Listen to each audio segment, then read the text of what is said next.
solutions across the state of Pennsylvania. You mentioned a little bit of it. So really, what is the landscape? Clearly, Janae has flagged a few things, particularly in Philadelphia, where I actually went to school in Temple, so I know a little bit about Philadelphia. And what's changing as a result of your leadership, your focus, and some of the policies that you're driving? Can you share? Sure, thank you. I think that the landscape right now is bleak. We have a situation where a report just came out and we looked at the other side of the state away from Philadelphia. We know Philadelphia's numbers are high. And if Philadelphia's numbers are high, then Delaware County's numbers are high, right? And it doesn't always flush out in those numbers necessarily, but we have deserts.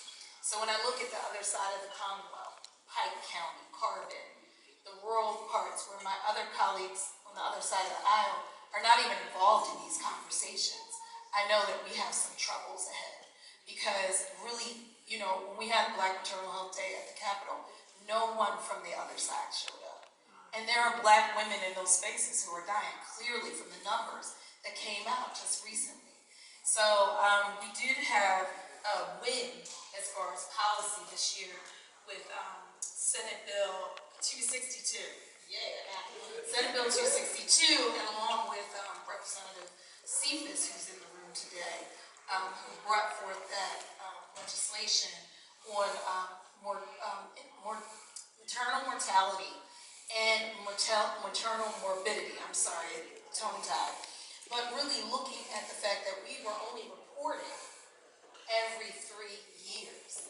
So now this legislation has come forward, and now we have to look at not only the mortality rate, and that should be a hand clap, not just the mortality rate, but the morbidity. The morbidity, what is happening, and why are these women and birthing people dying at the rates that they are? And now that's in legislation. We have an official bill signing coming up in October.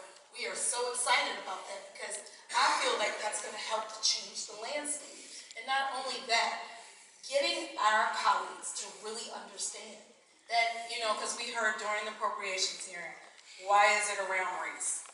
Well, because the numbers speak to race. And so that can't be ignored. So let me help you understand. You have no choice but to be involved around your constituents, those folks who elect you, to get involved with this very important issue, even if you don't want to be. Because the landscape of Pennsylvania can only change with that involvement. I mean,